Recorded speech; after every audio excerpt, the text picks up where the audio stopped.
ঘটনা দুর্ঘটনার বোঝা কাঁধে তুলে ফেরার পথ ধরেছে 2025।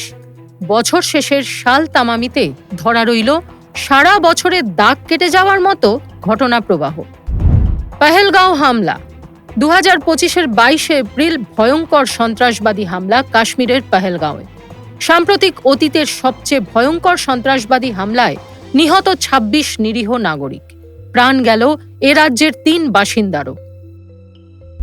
3রা এপ্রিল সুপ্রিম কোর্ট 25,735 জন শিক্ষক শিক্ষিকা অশিক্ষক কর্মীর চাকরি বাতিলের নির্দেশ দিল। বিচারপতি সঞ্জীব খান্না ও বিচারপতি সঞ্জয় কুমারের বেঞ্চ 2016 সালের পুরো প্যানেল বাতিল করে দেয়। অপারেশন সিঁদুরের বদলা নেওয়া হলো 2025-এর মে মাসে। একেবারে পাকিস্তানে ঢুকে একের পর এক জঙ্গি ঘাঁটি ধ্বংস করল ভারতীয় সেনা। স্বরাষ্ট্র মন্ত্রকের দাবি, ভারতের সেনা অভিযানে প্রাণ গেছে 100-রও বেশি পাক জঙ্গির, অন্তত 40 জন পাক সেনার। শেষ পর্যন্ত ইসলামাবাদের আর্জিতে সংঘর্ষ বিরতিতে রাজি হয় দিল্লি। 144 বছর পরে প্রয়াগরাজে আয়োজিত মহাকুম্ভ। মহাশিবরাত্রি উপলক্ষে মহাকুম্ভ ঘিরে তৈরি হয়েছিল বিশেষ আগ্রহ। উত্তরপ্রদেশ সরকারের দাবি, এবারের মহাকুম্ভে 1 কোটিরও বেশি মানুষ পুণ্য স্নান করেছেন।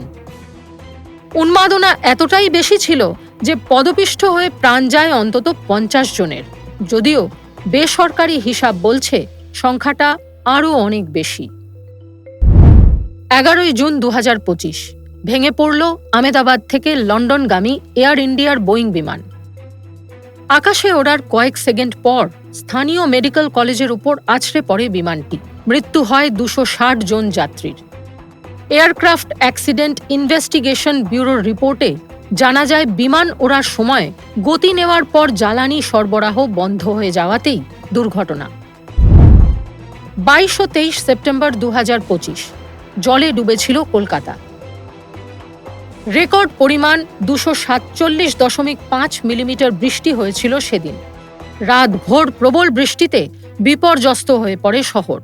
বিদ্যুতের তার ছিঁড়ে বিদ্যুৎস্পৃষ্ট হয়ে মৃত্যু হয়েছিল 10 জনের। দিল্লি বিস্ফোরণ। 10 নভেম্বর 2025 কেঁপে উঠল দিল্লির লালকেল্লা চত্বর। গাড়িতে করে বিস্ফোরক এনে ফিদায়ে হামলার ধাঁচে রাজধানীর বুকে হামলা চালায় জঙ্গিরা। মৃত্যু হয় 9 জনের। প্রশ্নের মুখে পড়ে দেশের নিরাপত্তা। ফলো করুন সংবাদ প্রতিদিন ডিজিটাল।